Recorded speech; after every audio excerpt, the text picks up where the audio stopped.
What if I told you that the reason our world is so fractured, divided, and unable to agree on anything today traces back to a single, terrifying afternoon thousands of years ago? Long before borders, internet, or global politics, humanity had a superpower: total, perfect unity. We spoke one language. We had one mind. But then we used that power to commit the ultimate act of rebellion.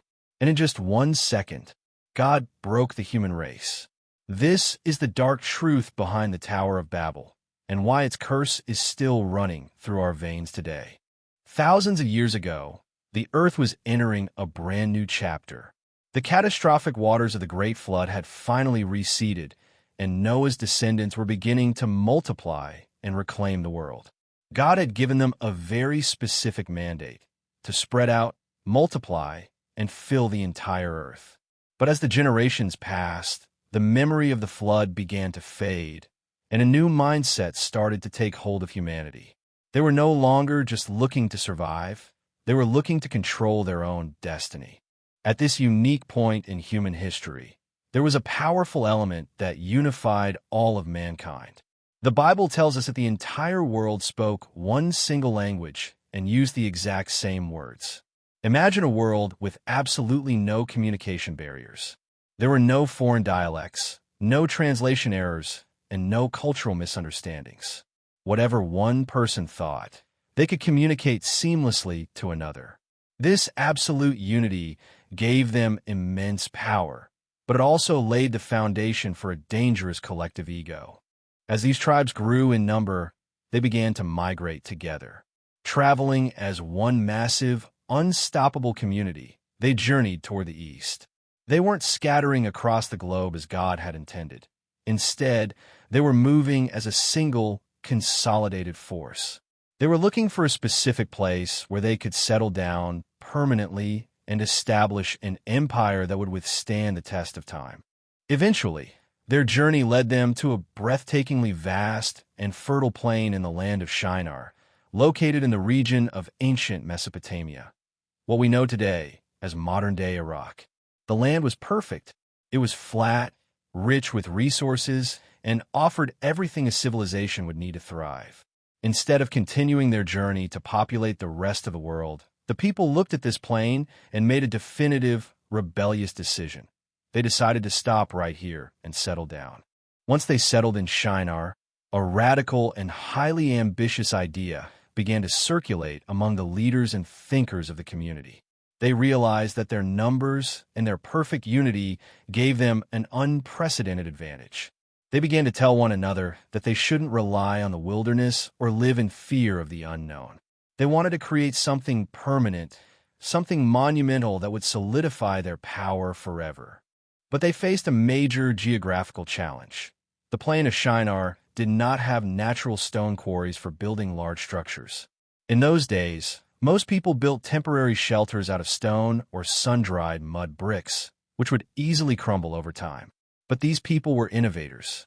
They refused to let nature limit their ambition. They said to each other, "Come, let's make bricks and bake them thoroughly." This was a massive technological revolution for the ancient world. By baking the mud bricks in high-temperature, fiery kilns, they transformed soft clay into rock-hard, durable building blocks that could withstand immense pressure. They were manufacturing their own building materials, independent of what the earth naturally provided.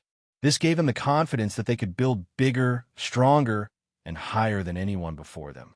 To hold these advanced bricks together, regular mud mortar wouldn't suffice for a monumental project.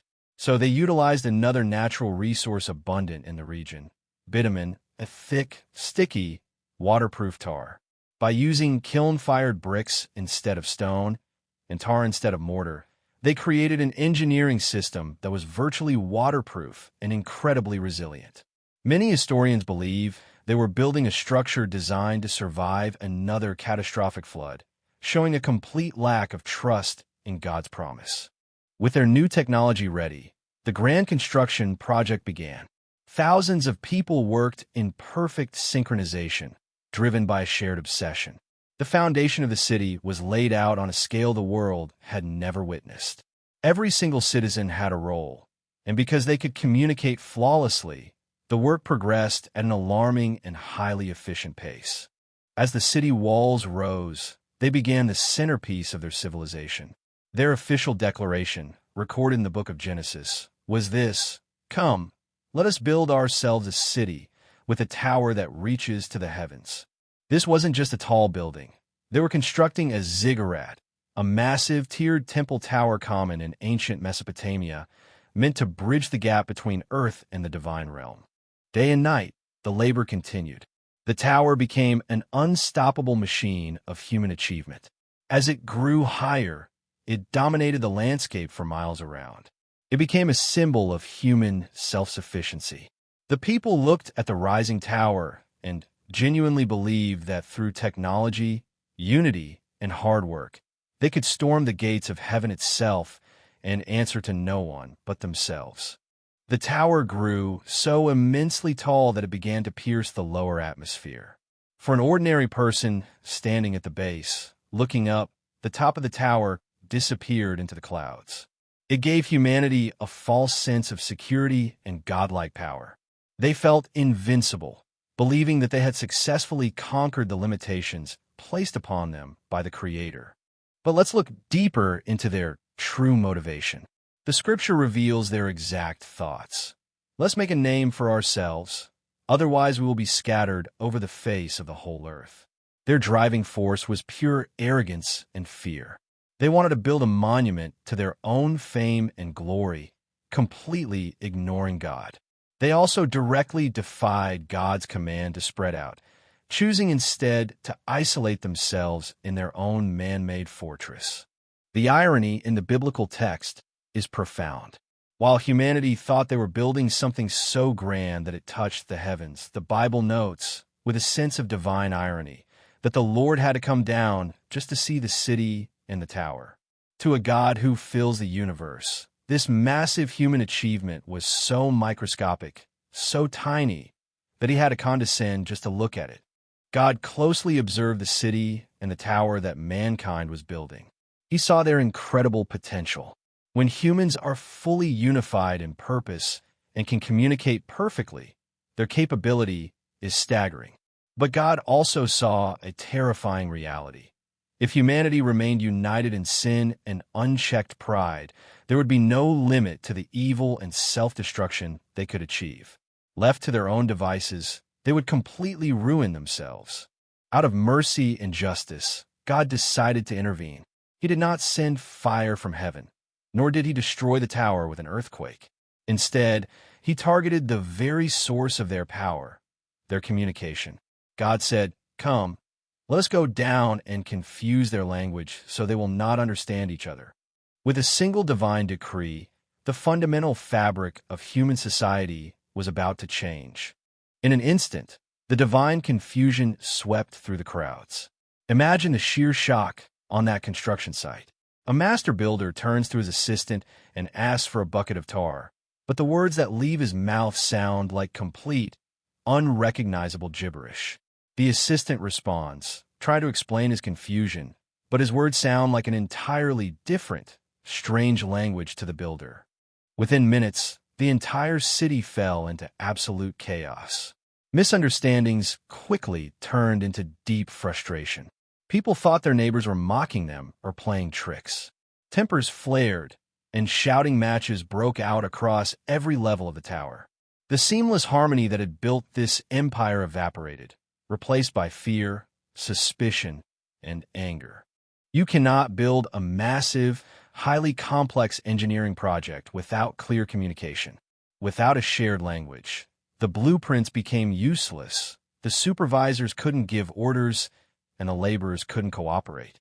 The grand project came to a sudden, grinding, and permanent halt. The pride of humanity was shattered, not by a physical weapon, but by the simple loss of understanding. As the dust settled, the people realized they could no longer live together. Naturally, individuals who found that they spoke the same new language began to gravitate toward one another.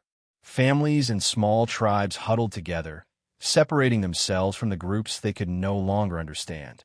The forced unity of Shinar was broken, and humanity began to fracture into distinct clans. The Bible records that they stopped building the city. The great metropolis, which was supposed to be the center of human glory, became a ghost town. The massive tower stood incomplete, a hollow, crumbling shell staring up at the sky, serving as a permanent monument to human limitation and the failure of pride. From that plain in Shinar, the Lord scattered them over the face of the entire earth. The very thing they feared and tried to prevent, being scattered, was exactly what God brought to pass. They were forced to fulfill their original destiny, to travel, explore, and populate the diverse corners of the globe, carrying their new languages and cultures with them.